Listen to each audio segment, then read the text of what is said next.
Alhamdulillahi Rabbil Alamin. Wassalatu wassalamu ala ashrafil anbiya'i wal mursalin.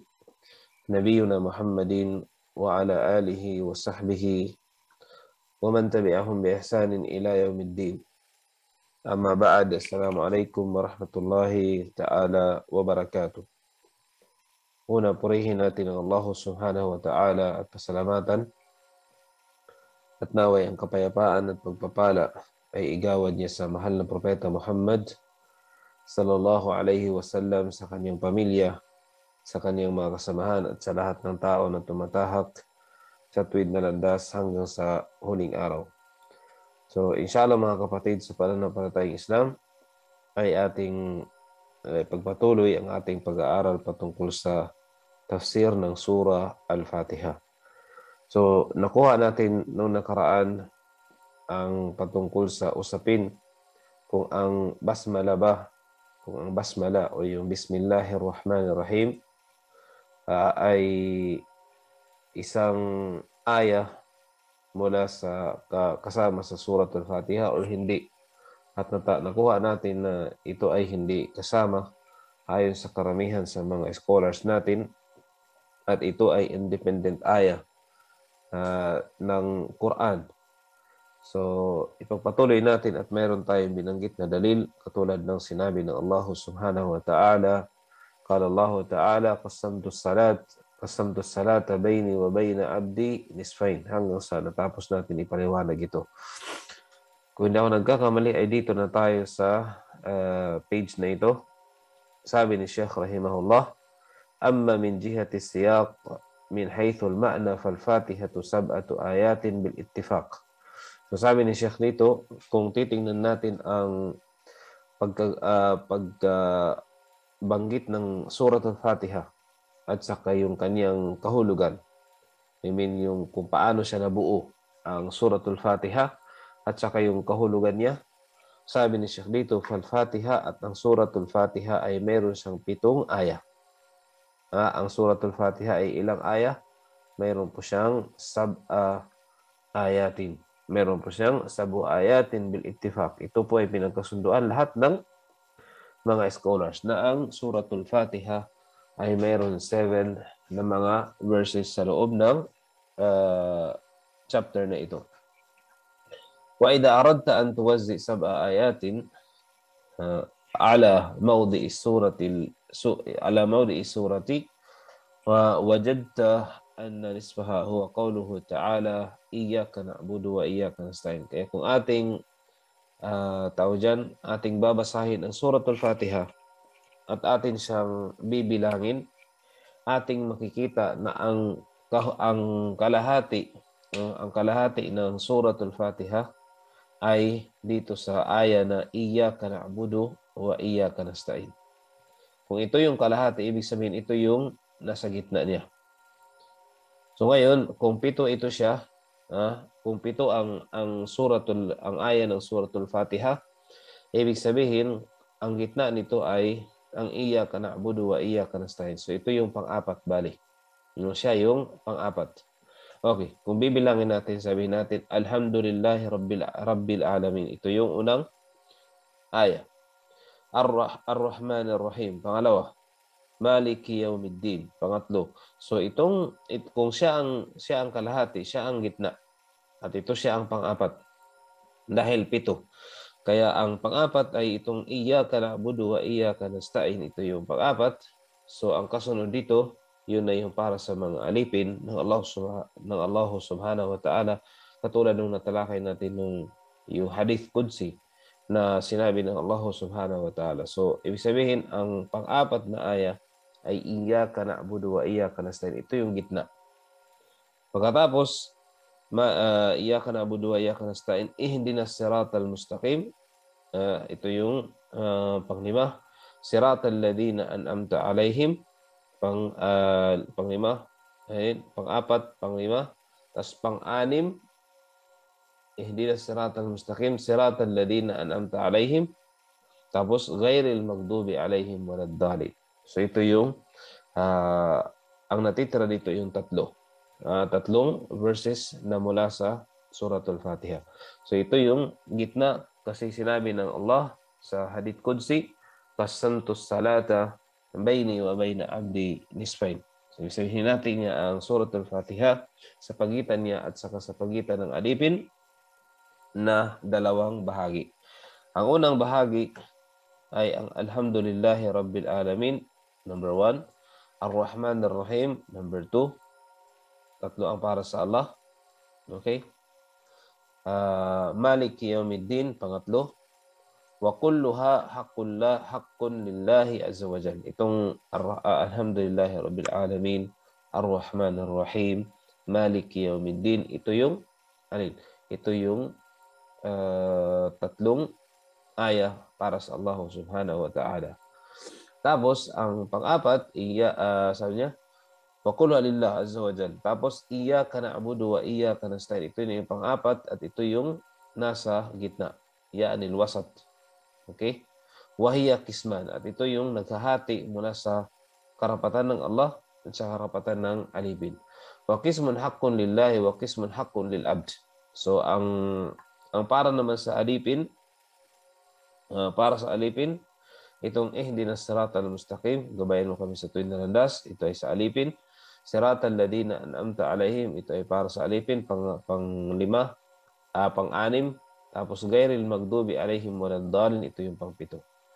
So ibig sabihin ang suratul Fatiha ay kung 7 aya lamang, ibig sabihin ang Bismillahirrahmanirrahim ay hindi kasali sa surah Al-Fatiha. Ito yung ating gustong itahrir, gusto nating isolve. Kung ang suratul Fatiha ba ay ang basmalah, ang Bismillahirrahmanirrahim, siya ba ay kabilang sa suratul Fatiha o hindi? So ating napag-aralan base sa mga katibayan nito na ang ang Bismillahirrahmanirrahim ay hindi siya kasama sa surah Al-Fatiha. Siya ay independent aya. Okay?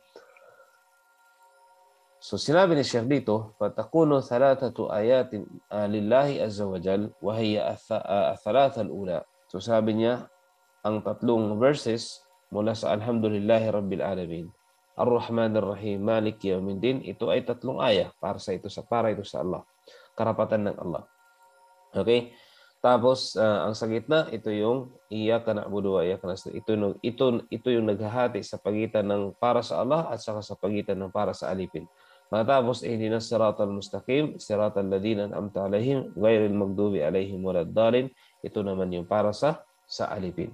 Ito naman yung para sa alipin. So, nakuha natin. Kung sabihin, ang surah Al-Fatiha, ay ang basmalah, lagi ako nagkakamali dyan.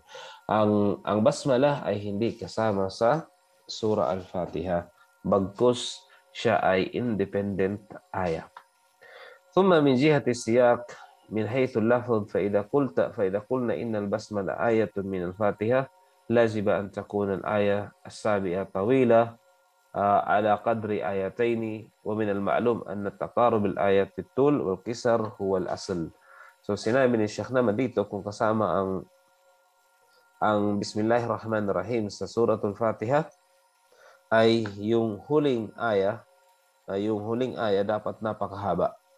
Pero hindi daw, sabi siya, ang original na ang pangunahin o original na tawag diyan na verses, kapag sila ay nagkasunod-sunod sa isang surah, ay maaaring magkaparehas lamang sila ng haba. At ang tama, kung atin talagang sabi natin nung nakaraan, ang tama ay fasawab alladhi la shakka fihi. Ang tama at sabi ng mga scholars natin na pag-aralan nila, at ito yung ating gagamitin, ay ang Bismillah ay hindi kasama sa surah Al-Fatiha. Katulad na ang Bismillah ay hindi kasama sa lahat ng mga surah sa loob ng Quran. Bagkus siya ay independent aya. So hindi siya kasama sa surah Al-Fatiha. Mayroon lamang isang surah na kasama ang Bismillahirrahmanirrahim sa loob ng surah na yun. At ano yun? Ano yung surah na yun? Yung sinabi ng Allah subhanahu wa ta'ala, innahu min Sulaiman wa innahu bismillahirrahmanirrahim. Kung hindi ako nagkakamali, ito ay sa suratu An-Namal. Kung hindi ako nagkakamali.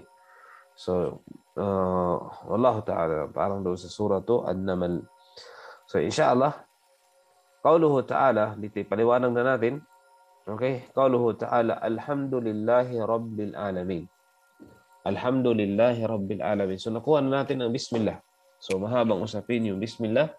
Ngayon, ipagpatuloy natin, kukunin natin ang ibig sabihin ng alhamdulillahi rabbil alamin. Sinabi ni Sheikh, alhamdu, pag sinabi natin alhamdu, wasful mahmud bil kamali ma'al mahabba wa ta'zim. Al-kamalu dhati wal wasfi wal fi'li. So, isa-isahin natin. Anong ibig sabihin ng alhamdu? Kasi lagi nating binabasa ang Suratul Fatiha, baka hindi natin alam ano ibig sabihin ng binabasa natin. So, ngayon, ito ang chance na ito ay ating mapag-aralan. Ang chance na ito ay ating mapag-aralan, una, kukunin natin ang ibig sabihin ng alhamdu. Alhamdu, wasful mahmud bil kamali. Ito po ay katangian na kanais-nais, na ito ay katangian pag alhamdu po sinabi, alhamdu ito ay pupuri mo. Nasa pagpupuring ka tawag dyan, itong parang po sa atin sa Tagalog, yung kompleto ang iyong pagpupuri. Perfect na pag-praise. Bil kamal ma'al mahabba, nakasama ng pagmamahal, may pagmamahal.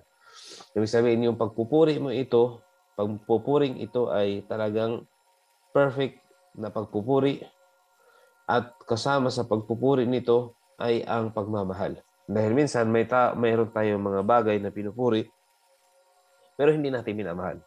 Okay? At hindi natin dinadakila. Katulad minsan, may mga tao, kapag kaharap natin, katulad ng ilan sa mga, siguro mga tao, na halimbawa, ano ba itong example? Example, pinuno. Okay? Pinuno. May mga pinuno na minsan, malupit sila at hindi sila makatarungan sa kanilang pinamumunuan. Ngayon, kapag dumating sila sa atin, siyempre, wala tayong choice kung hindi purihin sila. Di ba? Kasi baka mamaya tayo ay sasaktan nila o anong gagawin nila. So ngayon, pero yung pagpupuri na ito ay hindi po perfect na pagpupuri. Dahil walang kasamang pagmamahal. Kung hindi napilitan ka lang purihin, pero ang alhamdu ito po ay pagpupuri natin sa Allah na may kasamang pagmamahal. Okay? Ito ay pagpupuri natin sa Allah na may kasamang pagmamahal wa ta'zim. Ano yung sabihin ng ta'zim? Na may kasamang pagdadakila. Dahil kapag pinuri natin ang Allah subhanahu wa ta'ala na may kasamang pagmamahal, ito po ay pagdadakila. Ito ay dinadakila natin siya. Okay? Wal kamalu dhati wal wasfi, bakit natin siya pinuri ng perfect na pagpupuri? Dahil ang Allah ay nagtataglay ng perfectong that. Ibig sabihin ng perfectong that, ang kanyang sarili ay perfect. Okay? Ang kanyang sarili, ang kanyang pagka-Diyos ay perfect. Okay? At ang kanyang katangian is perfect. Ang kanyang katangian is perfect. At ang kanyang gawain is perfect. Subhanallah. Ganun po ang pagpupuri pag sinabi ng alhamdu, ito yung pagpupuri na may kasamang pagmamahal, kumpletong pagpupuri. Okay? Na may kasamang pagmamahal at pagdakila. Ngayon, bakit natin si pinupuri na may kasamang pagmamahal at pagdakila? Dahil perfect ang kanyang sarili, perfect ang kanyang katangian, at perfect ang kanyang gawain. Allahu Akbar. Subhanallah. Saan tayo makikita ng ganitong pag-aaral patungkol sa ating Panginoon? So, bakit natin siya pinuri? Dahil perfect siya sa lahat. Sa kanyang sarili, perfect siya. Sa kanyang katangian, perfect siya. Sa kanyang gawain, perfect siya. Kaya sinabi siya rito, فَهُوَ كَامِلٌ فِي ذَاتِهِ وَصِفَاتِهِ وَأَفْعَالِهِ. Perfect siya sa kanyang sarili, sa kanyang katangian, at sa kanyang mga gawain. وَلَا بُدَّ مِنْ كَيْدٍ وَهُوَ الْمَحَبَّةِ. So sa pagpupuri, mga kapatid, yung pagsabi nating alhamdu, kailangan nandito po yung dalawang bagay na ito, na hindi ito mawawala sa pagpupuri natin sa Allah. Ano ito? Yung pagmamahal at saka pagdadakila. Okay? Pagmamahal, pag sinabi natin alhamdu, pinuri mo, alhamdulillah, ang pagpupuri o ang pasasalamat na kompleto ay tanging sa Allah. At pag pinuri mo siya, na minahal mo siya, okay? Minahal mo siya, pinuri mo siya, minahal mo siya, at dinakila mo pati siya. Okay? Yun po, kailangan hindi mawawala sa alhamdu ang pagmamahal at pagdakila. Ang pagmamahal at pagdakila. Sinabi ng mga ulama natin, mga scholars natin, لأن مجرد وصفه بالكمال بدون محبة ولا تعظيم لا يسمى حمدا وإنما يسمى مدحا. So sinabi ng mga scholars natin, dahil kung atin lamang siyang pinuri, kahit kumpleto pa ang ating pagpupuri sa Kanya, pero hindi natin siya minahal at hindi natin siya nanakila, hindi po ito matatawag na hamd. Hindi po ito matatawag na hamdan o yung alhamdu. Hindi po natin siya matatawag na alhamdu or hamdan kapag wala po itong pagmamahal na pagmamahal at pagdadakila. So nakuha niyo na ang alhamdu. Ngayon, kung wala itong pinuri mo isang tao na walang pagmamahal at pagdakila, hindi po ito matatawag na hamdan, yung alhamdu, kung hindi ito ay matatawag na madhan. Sa Arabic, ang ibig sabihin ng madhan, pinuri mo siya pero walang pagmamahal at walang pagdadakila. Katulad na lamang halimbawa, mayroong kang pinuno. So pinuri mo siya pero wala kang pagmamahal at wala kang pagdadakila dahil sa gawain niya ay hindi makatarungan. Pero pinuri mo siya dahil siyempre kailangan mo ipakita yon sa kanya para malay mo siya ay malupit na isang pinuno, kaya kailangan mong gawin yun. ولهذا يقع من إنسان لا يحب الممدوح لكنه يريد أن ينال منه شيئا تجد بعض الشعراء يقف أمام الأمراء ثم يأتي لهم بأوصاف عظيمة لا محبة فيهم. Kaya minsan nakikita natin sa ilan sa mga tao ay minsan la yuhibbul mamduh. Hindi nila gusto yung mga nagpupuri. Kasi kayo minsan kasi yung nagpupuri, meron lang gusto. Meron lang ninanais. Halimbawa, yung mga makata sa panahon ng mga emperor, di ba mayroon din silang mga makata. Kahit sa Pilipinas, dati may mga makata tayo. Okay. Gumagawa sila ng mga tula na napakaganda. Okay? Gumagawa sila ng tula na napakaganda at gumagawa sila ng mga talagang napagpupuri talaga sa mga pinuno nila. Pero bakit nila ginawa yun? Hindi para mahalin sila, hindi dahil dinakila nila ito at minahal nila ito, kung hindi gusto nila ng kayamanan, mabigyan sila ng pera ng mga pinunong ito. So wala talaga yung pagmamahal, kung hindi gusto lang nila na mayroong matanggap mula doon sa pinupuri nila. Lakin mahabbatan fil mali alladhi yu'tunahu. Kung hindi ginawa nila yung pagpupuri ng mga makatang ito dahil sa pagmamahal nila sa kayamanan na ibibigay ng mga tao o ng mga pinunong ito. Okay, pagkatakot sa kanila. Yung sinabi natin kanina, o yung takot sa kanila na baka sila ay patayin o anong gagawin sa kanila. Lakin hamduna li Rabbina azza wa jal hamda mahabbatin muta'dhimin falidhalika sara la budda min al-qaid fi al-hamdu annahu wasfun mahmud bil kamal ma'al mahabbati wa ta'dhim. So ito yung sinabi natin kanina na ang alhamdu o ang pagmamahal natin o ang pagpupuri natin at pagpapasalamat natin sa Allah, ito po ay may kasamang pagmamahal at pagdadakila. Ito ay may kasamang pagmamahal at saka pagdadakila. Kaya dito, ang qaid, palilag, sara labud namin kailangan nandito itong pagmamahal at pagdadakila para ito ay matawag na alhamd. Okay? Para ito ay matawag na alhamdu, ito ay kailangan mayroong pagmamahal at pagdadakila. Okay? So ito na yung hamd. Tandaan nyo, ang hamd, ito yung pagpapasalamat o pagpupuri sa Allah dahil na pinuri natin sa perfect na pagpupuri dahil ang kanyang Ang kanyang sarili is perfect, ang kanyang katangian is perfect, at ang kanyang mga gawain is perfect. At kailangan mayroon pong pagpupuri na mayroong pagmamahal at pagdadakila. Mayroong pagmamahal at pagdadakila. Okay, malinaw yun insyaAllah. Ngayon, kukunin naman natin ang al fi alhamdu. So kung makikita natin yan sa mga nag-aral ng Arabic, so ito po ay composed ng mga Arabic letters. Composed ito ng Arabic letters. Unang letra, alif. Tapos ang kasunod na letra is lam. Okay, alif, lam. Kaya ito alif at saka lam. Tapos ito na yung hamd. Ha, mim, dal, hamd. Kaya dapat mag-aral kayo ng pagbabasa ng Arabic. Inshallah. Al, tapos alhamdu. Okay, alif at saka lam. So ano ang ibig sabihin? Kasi sa Arabic talagang ito ay mayamang lingwahe. Pag sinabi natin alhamd, ito ay tinatawag na lil istighraq. Okay? Lil istighraq. Yung alif lam, ito ay tinatawag na lil istighraq. Ibig sabihin ng istighraq ay kinukuha niya ang lahat. Kinukuha niya ang lahat. Nasasakop niya ang lahat. So, ibig sabihin dito, ang pasasalamat ay sa lahat ng mahamid. Ang pagpapasalamat natin sa Allah ay sa lahat ng natanggap natin. Okay? Ang pagpapasalamat ay tanging para sa Allah lamang. Ibig sabihin, istighraq. So, kung nagpapasalamat tayo sa Allah, ang pagpapasalamat na ito ay sa lahat. Ay para sa lahat. Okay? Sa lahat ng ating biyayang natanggap. At ang biyayang ito ay papasalamat lamang natin sa Panginoon, sa Allah subhanahu wa ta'ala.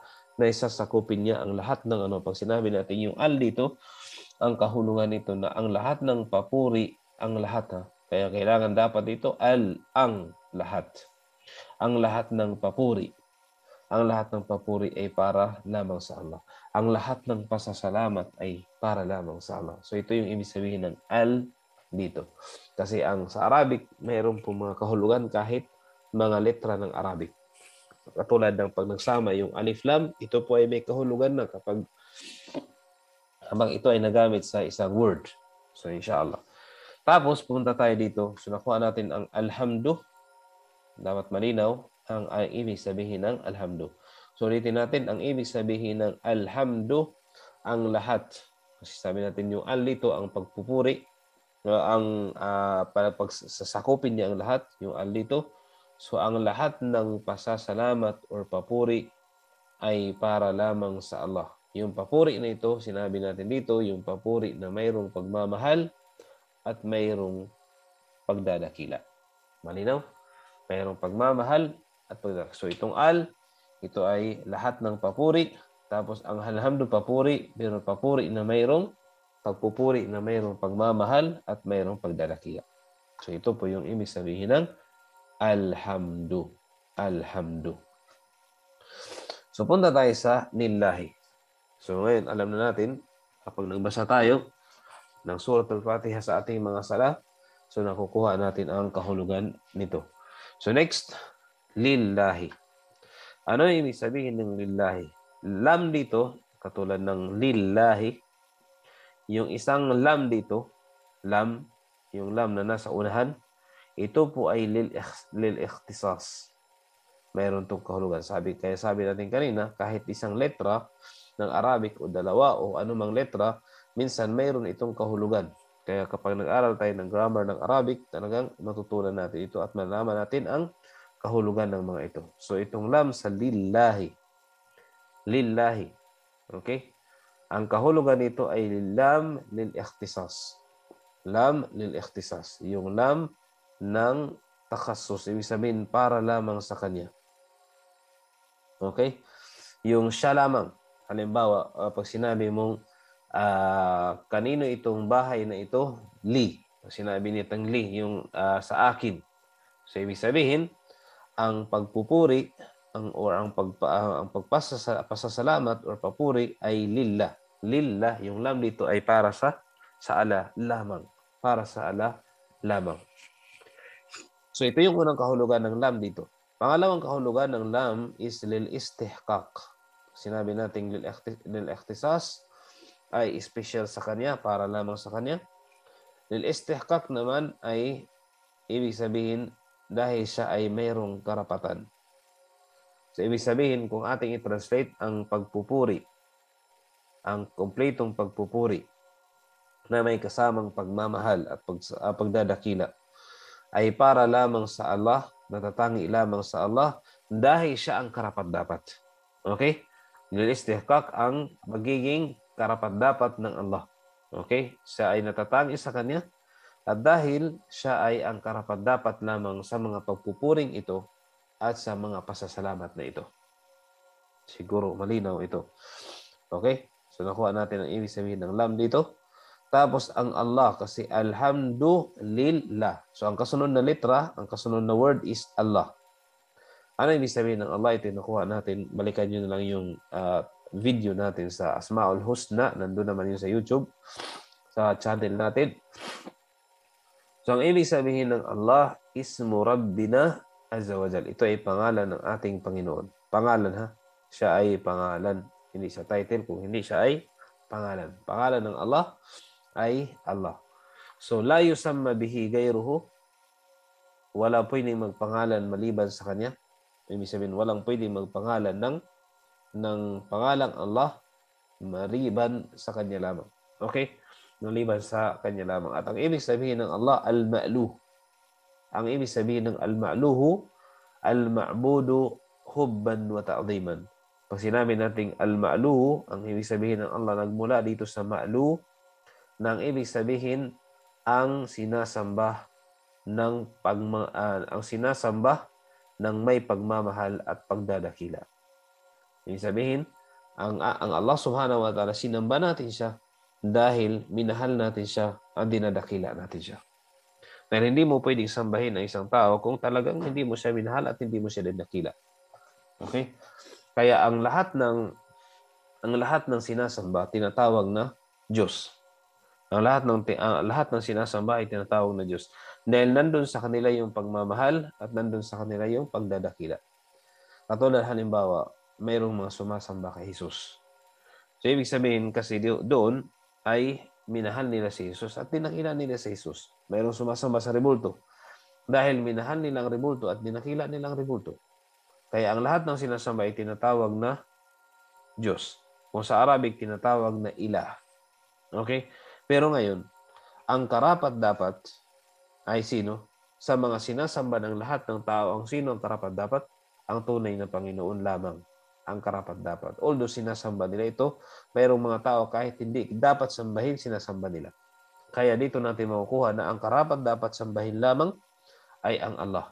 Ang karapat-dapat sambahin lamang ay ang Allah Subhanahu wa Ta'ala.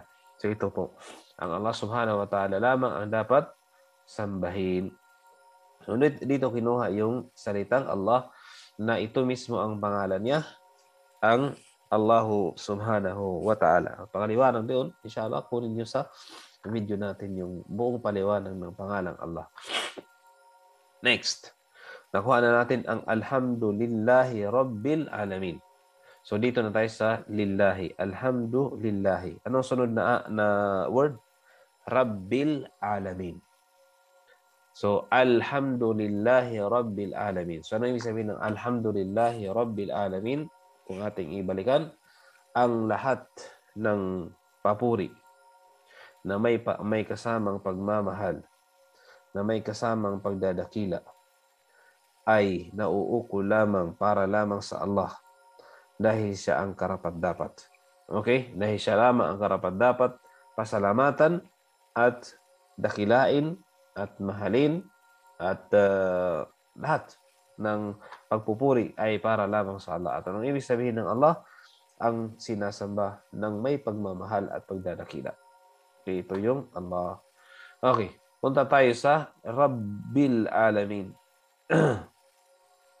Anong ibig sabihin ng Ar-Rabb?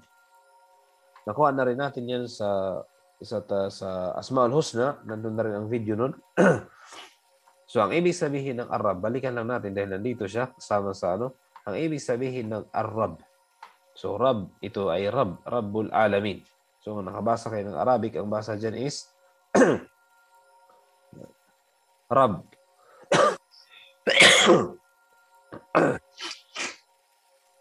Ang basa dyan is Rabbul Alamin. So anong ibig sabihin ng Ar-Rabb? Huwa man ijtama'a fihi thalathatu awsaf. Pag sinabi nating Ar-Rabb, ang ibig sabihin ng Ar-Rabb, ito ay ang pangalan na nagsasama dito sa kahulugan niya ang tatlong katangian. Ibig sabihin, ang Rabb ay isang pangalan ng Allah na pinagsasama sa pangalang ito ang tatlong katangian. Ano itong tatlong katangian na ito? Al-Khalq, ang creation. Al-Mulk, ang pagmamayari. Ang Tadbir, ang pagmamanage o ang pagkukontrol ng lahat. Okay? Pag sinabi nating Rabb, ibig sabihin, nandito sa Rabb na ito ang tatlong kahulugan at tatlong katangian. Ang ibig sabihin ng Ar-Rabb ko sa ating translation, Rabbul Alamin, ang Panginoon, yun ang ibig sabihin ng Ar-Rabb, ang Panginoon. Okay, ang Panginoon. Yun ang ibig sabihin ng Ar-Rabb. So, hindi mo matatawag na siya ay Panginoon or Diyos. Or Diyos. Panginoon or Diyos. Hindi mo siya matatawag kapag wala siyang creation. Ito yung una. Pangalawa, kapag wala siyang pagmamayari, hindi mo siya matawag na Diyos. At tadbir, pamamahala. Kung hindi niya pinamamahalaan yung kanyang creation, yung kanyang pagmamayari, hindi siya matatawag na Rabb. Okay. Ngayon, kaya nga kung babalikan natin ang sinasamba ng mga hindi mananampalataya, hindi Muslim. Okay. Ang sinasamba man nila, mayroong creation? Wala. Mayroong pagmamayari? Wala. Mayroong control ng lahat? Ay wala. Sino ang may control? Sino ang nag-create ng lahat ng bagay? Allah. Sino ang nagmamayari ng lahat ng bagay? Allah. Sino ang nagko-control ng lahat, ang nagmamanage ng lahat ng bagay? Allah. Sino ang karapat-dapat sambahin? Hindi ang Allah. Okay? Kaya kung babalikan natin, okay, sabihin natin, ang Diyos din namin. Okay. Sino ang lumikha ng buong mundo? Sa mga sumasamba kay, sabihin natin kay Jesus. Sumasamba kay Jesus. Na bakit mo sinamba si Jesus? Bakit mo siya ginawang Diyos? Okay? Mayroon ba siyang creation? Wala. Mayroon ba siyang pagmamayari? Wala. Sa mundong ito, mayroon ba siya ba ang nagkontrol nito? Wala. Hindi.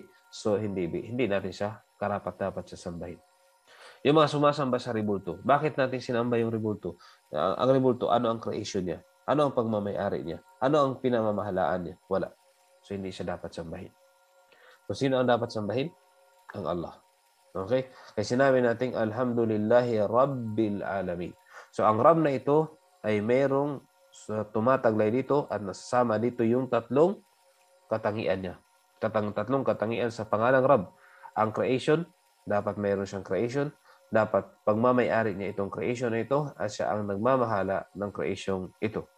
Fahuwal Khalik, kung sa atin, siya ang Khalik. Nakuha na rin natin to, ang pangalang Khalik. Siya ang creator. Siya ang Malik. Siya ang nagmamayari ng lahat. Likulli shay'in.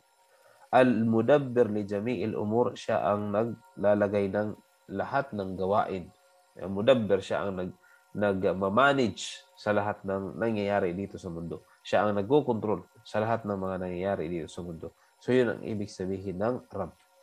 Okay? Tandaan niyo yan. Kasi magagamit natin yan sa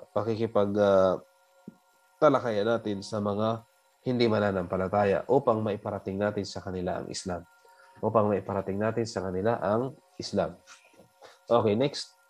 Ang ibig sabihin ng Al-Alamin, okay, nakuha natin, Alhamdulillahi Rabbil Alamin. Ano ibig sabihin ng Al-Alamin? Sinabi ng mga scholars natin, ang Alamin, lahat ng bagay, maliban sa Allah. Ito ay tinawag na Alamin. Okay? Ibig sabihin, lahat ng creation, all that exists, maliban sa Allah. Ang Allah nag-exist pero hindi siya kasama sa Alamin. Dahil siya ang creator ng Alamin. Siya ang creator ng Alamin. Ano ibig sabihin ng Alamin? Ang lahat ng creation. Ang ibig sabihin ng Alamin, alam. Kullu ma siwa Allah, fahuwa alam. Lahat ng maliban pa sa Allah ay tinatawag na alam. Okay? Alam. Wasafu bidalik. Bakit tinawag siyang alam? Okay? li'annahum ilmun ala khaliqihim subhanahu wa ta'ala. Kapag sinabi mong alam, ito po ay sign. Kaya ang flag sa Arabic ay tinatawag na alam. No? Yung flag, alam natin yung flag. Sa Arabic tinawag siyang alam dahil ito ang sign na itong flag na ito ay sa Emirates, for example. Okay? Itong flag na ito ay saan? Sa Pilipinas, for example. Itong mundo naman ito ay sign na mayroong Panginoon. Itong creation ng lahat ng ito po ay sign na mayroong Panginoon. Halimbawa, hindi ba natin nakita ang Allah? Nakita ba natin ang Allah? Hindi. Pero paano natin nalaman na mayroong Allah? Mayroong tagapaglikha. Dahil sa sign niya. Ano yung sign niya? Yung creation ito. Kaya ito ay tinawag na alamin. Ito ang nagpapatunay na mayroong Diyos na nag-exist at siya ang Allah subhanahu wa ta'ala na creator ng lahat, nagmamayari ng lahat at namamahala ng lahat, nagmamanage ng lahat. So ito yung ibig sabihin ng alamin.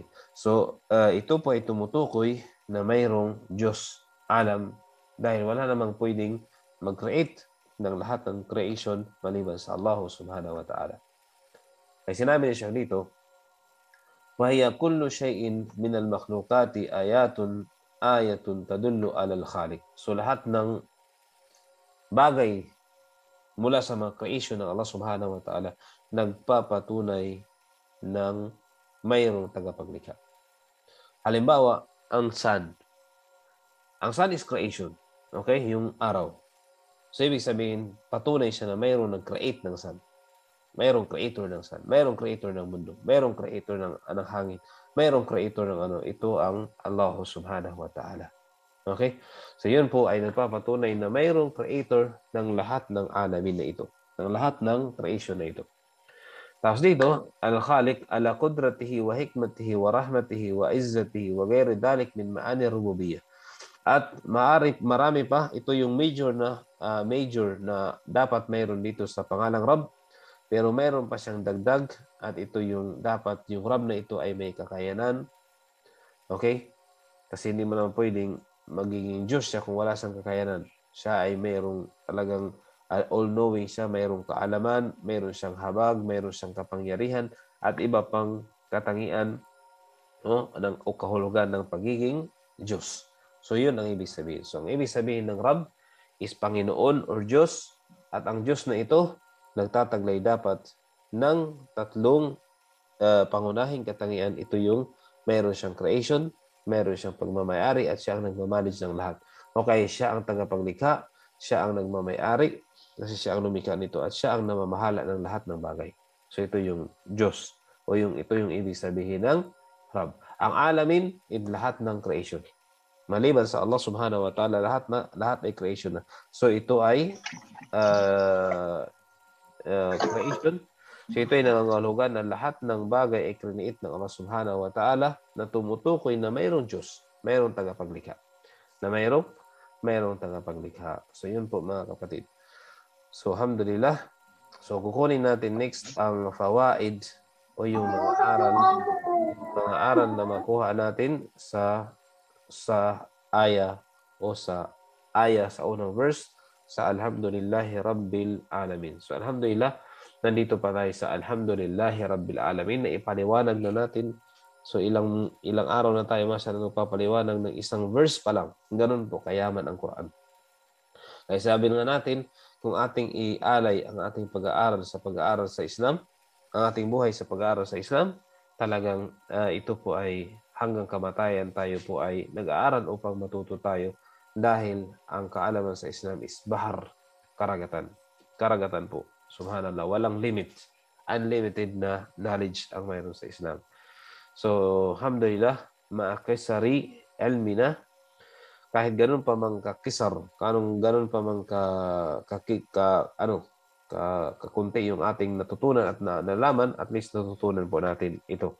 So, alhamdulillahi rabbil alamin. Alhamdulillahi rabbil alamin. Alhamdulillahi rabbil alamin. So, alhamdulillah, dito na lang mga kapatid. So, jazakumullahu khairan. Pagpatuloy natin ang mga aral nito next week, insyaAllah, para hindi tayo maputol sa mga faida o mga aral na makuha natin sa ayang ito, sa verse na ito. So, subhanakallahumma bihamdik, asyhadu an la ilaha illa ant, wa nastaghfiruka wa natubu ilaik. Assalamualaikum warahmatullahi wabarakatuh.